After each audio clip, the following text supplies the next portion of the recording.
we should start with the Commanders-Lions game. There's so many different places to start. We can do, again, the Jaden Daniels. Like, there is something unscientific just about his brilliance, just the way that he's able to have success. At the same time, I mean, his accuracy on some of those deep balls, like dropping that ball into a basket to De'Ami Brown, who, Tej, I mean, you were the one who said, I mean, this could be a big De'Ami Brown game. And for that to happen is a pretty funny one. And look, Aaron Glenn, he did try different things. Like, you throw a little bit of zone. Obviously, losing Amik Robertson is such a big bummer. Certainly lean into more man coverage. But the thing is, like, zone coverage wasn't working. Man coverage, they have the safety leaning to Terry McLaurin, which I think, that makes sense as an approach. But then Daniel's able to find someone else. You have situations where the Lions are sending the nickel off the edge, but then they catch him where you can throw that quick screen out to McLaurin. It's tough when you can't pressure with 4. There's so many things that just follow downstream from that. Of course, when you're a defensive coordinator that wants to create pressure, and look, every single defensive coordinator would prefer to create pressure on a quarterback. But for Jaden Daniels to be totally nails against the blitz, that was really, really sick for him to do, where I think his pressure to sack rate on the season was like 20%. For him to take no sacks in this game, for him to take 1 sack against the Bucs, if he's able to continue that level, I just don't know what you're supposed to do in this situation where the Lions don't have, they obviously have Brian Branch. Like, I think he is a star. You're able to have success in different spots, but the way that Cliff Kingsbury was using tempo, which he's done all year, you see the Lions getting a little bit just late in terms of getting to their calls. You see all of the fourth downs where I want to say that fourth down success is something that is not supposed to be sustainable. They have like the highest fourth down success rate, I think, in league history. They're obviously going for it a ton. And when they have all 4 downs, it's just too much. Even when we looked at it before the season, like Brandon Ayuk, he was a visionary here, right, Tej? Like, he wanted to find a way to Washington. There were reports that he wanted to get to Washington. Going into the season, it was like, man, the Commanders' offensive line is going to be a problem.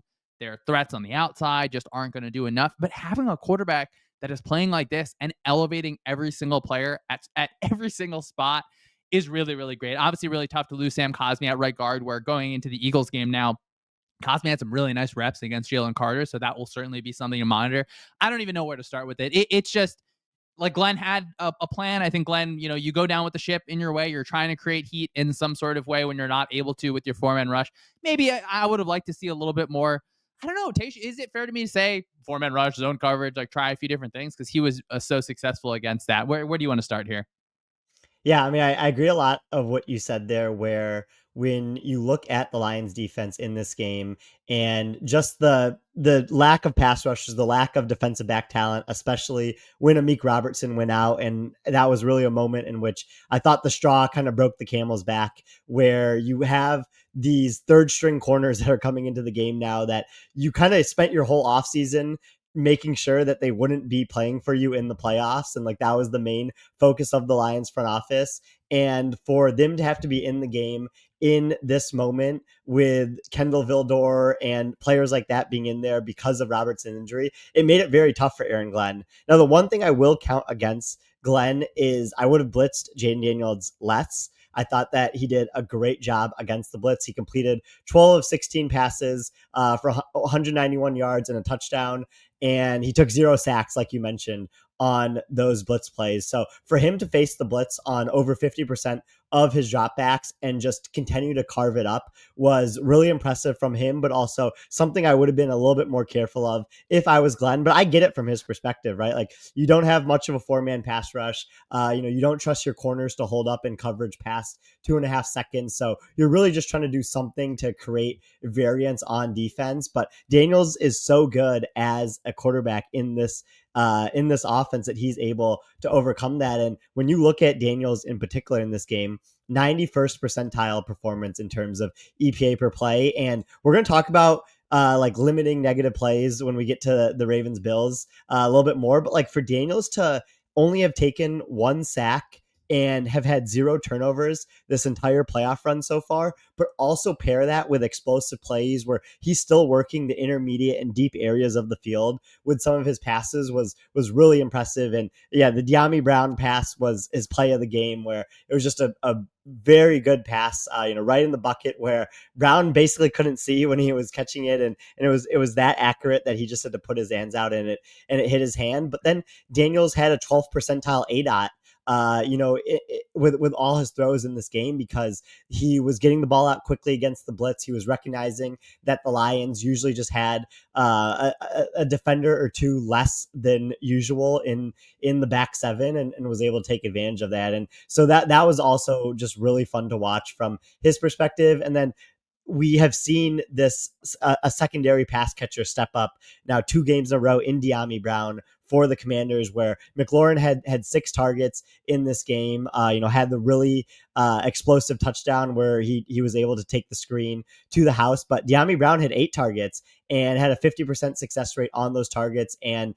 had a 12 ADOT on those targets as well. So he was really being the receiver that was being targeted more down the field. And then they also worked in Zach Ertz with 5 targets, 80% success rate. Austin Eckler with 4 targets, 75% success rate.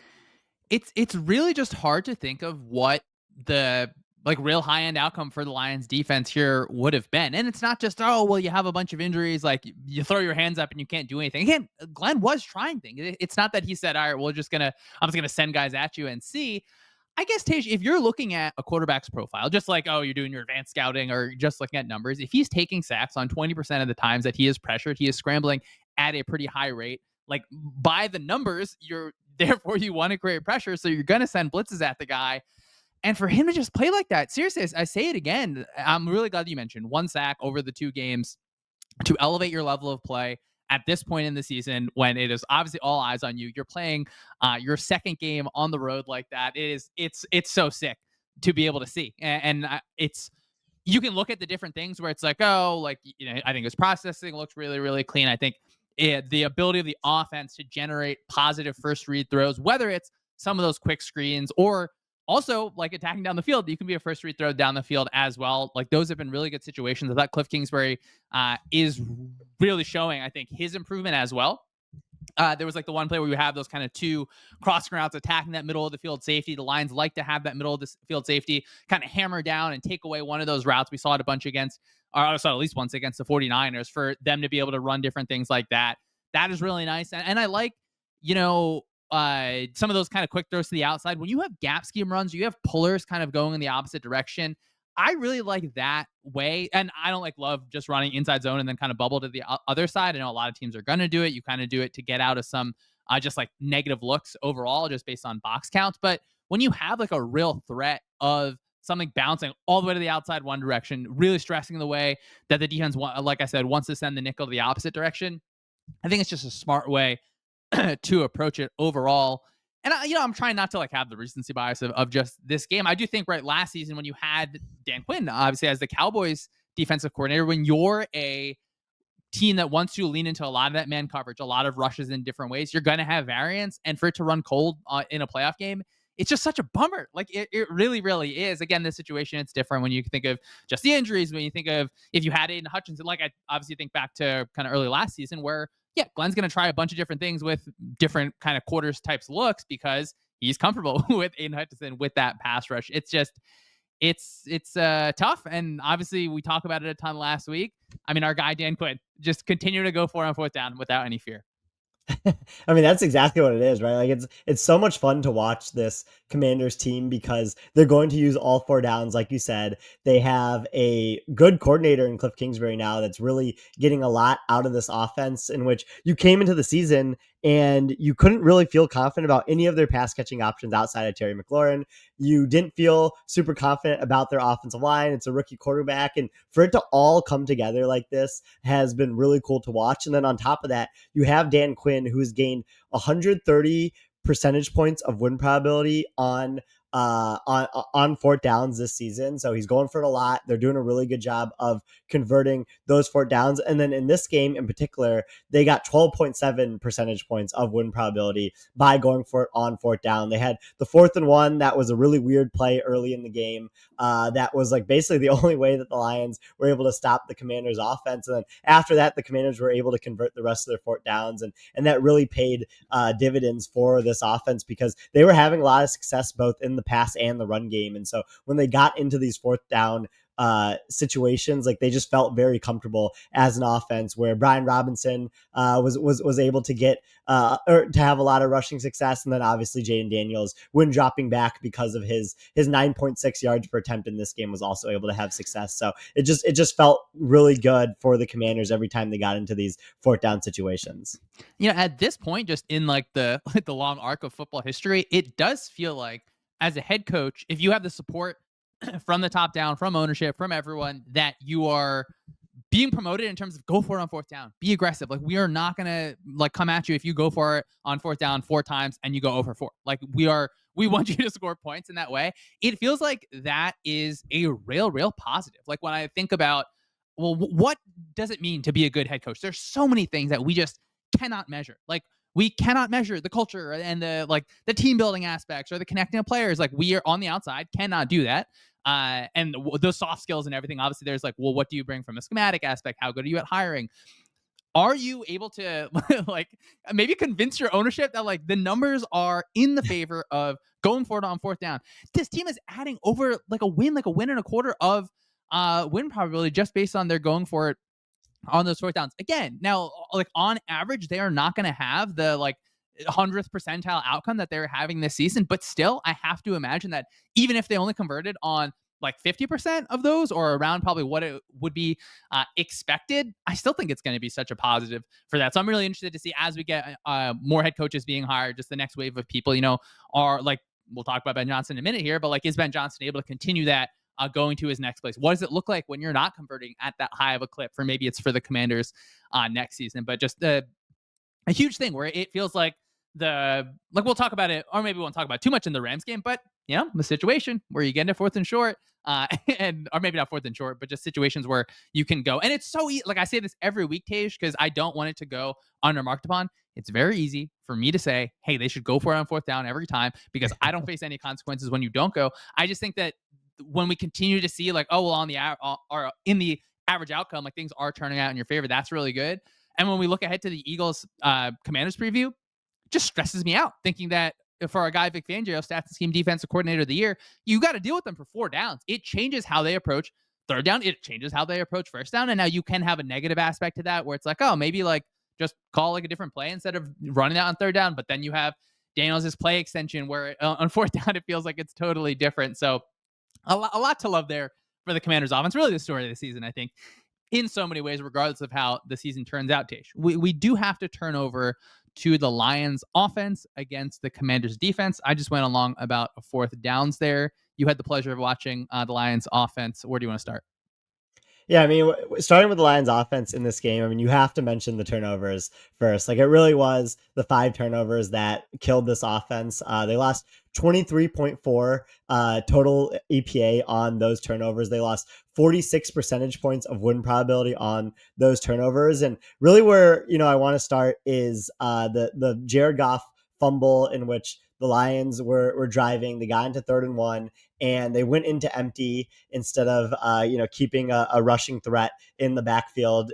Given that Goff is very rarely actually ends up running the ball himself. And I actually did a little bit of your thing here and opened up the all 22 just to see what this looked like. And to me, it looked like they got the look they wanted with Amon-Ra St. Brown open. He ends up tripping, and Goff holds onto the ball a little bit longer and ends up taking taking a sack, which turns into a fumble on that play. And then later in the game, you have the Lions down 10. They're driving, and then Jameson Williams trick play, put the ball in his hands. He ends up throwing an interception. So those are the 2 play calls that are being heavily scrutinized by every Lions fan right now. And I do think that there's a lot of outcome bias with those play calls. Like, I don't know if they're necessarily what I would have done in either situation. But like, I do think just because those plays didn't work out, they're being talked about so much more in this game. But when I just look at this Lions offense as a whole, they had a 98th percentile success rate. They had a 61% success rate running the ball, and Jahmyr Gibbs looked awesome as usual. So the things that you can critique Ben Johnson for in this game, if you were going to critique someone who called a game in which his offense had a 98th percentile success rate but was really hurt by the turnovers, is maybe just like decreasing the amount of opportunities that his offense could have turned the ball over, like putting the ball in Jameson Williams' hands when you're having success to throw it, like maybe not the best idea. The 3rd and 1 and empty, like they got the look they wanted. It just so happened that he held onto the ball for a little bit too long and fumbled. So it's very interesting dynamic between like how much success this offense was having on a down to down basis, but just losing that much EPA, that much win probability on those turnovers is what is basically what lost in the game. Yeah, the outcome bias point is tough because I mean, Tish, I feel like we're the process podcast, right? Like is the process going in good? Like we can talk about, all right, all year. Like we are praising Ben Johnson's trick plays, how things are building off of each other. You use a James Williams end around. Oh, now you're turning into a pass. So I think it's like intellectually dishonest for us to say, oh, like I hated that play call because obviously if it works, it's good. At the same time, like the NFL, it's just such a, a results league. Like if the play call was awful, if the play call was great, whatever the result is, like that is what is looked at. I do agree with you Mm-hmm. when you look at things like, I mean, you're able to score 31 points. You're able to be consistent on a down to down basis. You get that really nice Jameson Williams end around. You get situations where, I mean, Goff had Jameson Williams like open on a throw where he overthrew it, and then you get one where it ends up being an interception. Where I mean, Sainer still for Washington deserves so much credit. I think that Mm-hmm. like I love the way that he's playing. I remember watching him back the first time the Eagles played the Commanders. Going into that game, I was like, all right, well, just throw it up to AJ Brown. Like, what's going to happen? Why are we concerned over here? And to just see him being really, really competitive, being just in like a different type of body as a cornerback, able to play productive and be able to undercut that type of throw. Where I think you probably want that. Like if you're going to miss at that point, you want the one in the end zone. Unless you want that to be further back, just because I mean the cornerback is able to kind of undercut that in that situation. I feel so bad, Tej. I mean, not obviously just for you, but also like this is more than likely the last incarnation of this connection of Lions coaches, right? Mm-hmm. We're probably not going to have Aaron Glenn there. We're probably not going to have Ben Johnson, just based on all the reports, based on what everything is looking like in terms of the head coaching cycle. And the question then becomes, all right, well, who are your next people up? I do think Dan Quinn, because initially I was like, oh, well, you lose these guys. This is a huge problem, and of course you should expect some regression, I think, but I mean, Dan Campbell is also on the bottom it, right? Like he deserves, I think, at least a little bit of the benefit of the doubt in terms of I'm sure anticipated this, certainly anticipated it even last year for Johnson. I'm sure that he has people in mind in terms of, do you get like Tanner Inkster and then Kelvin Shepard as your guys that are going to take over those spots if you want to have continuity? I'm really interested in seeing this because I don't want this to be a window closing moment for the Lions. And I do the thing where it's like, oh, it's not a window. You have to like get like thread the needle like on the move multiple times because it's so hard to actually have all of these things hit at the same time. I don't know. You feeling optimistic about the future here? I mean, yeah, it's definitely up in the air because you're probably losing both of the coordinators, which is tough to replace. And like you mentioned, I'm sure Dan Campbell and the staff that he has around him that's staying has thought about this situation and that they've kind of had people in place. But especially on the offensive side of the ball, like I do think it's going to be very tough to replicate what Ben Johnson was able to do. I kind of compare it to the 2016 Falcons losing Kyle Shanahan, where like I had thought Kyle Shanahan was the best offensive coordinator that was a play caller in the league at that time. I currently think that about Ben Johnson. So, losing him will definitely be a big hole to replace in this offense. But yeah, I mean, if you're just hoping that because he stayed the extra year or two from when offensive coordinators usually leave, like it could benefit the offensive coaching staff that ends up staying. I do think that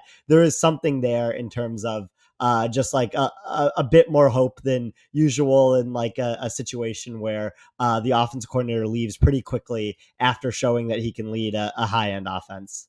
Yeah, I think just closing up on that game a little bit. I mean, Jared Goff struggled under pressure. That was tough. Where at times this year he certainly played really, really well under pressure. And it's not as simple as you can't win with 5 turnovers, but it's also as simple as you can't win without or with 5 turnovers. Sorry, that is really tough in a situation where you're able to score 31 points. Right? It's not that the Lions' offense was shut out, and we had spoken about the path to victory when we were previewing this game. Is for Washington, you keep going on 4th down, you never get stopped, and then you just have to like find some sort of variance and create turnovers, and you're able to do that multiple times for Washington. So, in unfortunate end to the Lions season, that we of course love to watch. But the Commanders, as I mentioned, the story of the season, they get to go on. They're going to head to Philadelphia on Sunday to play in the NFC Championship game.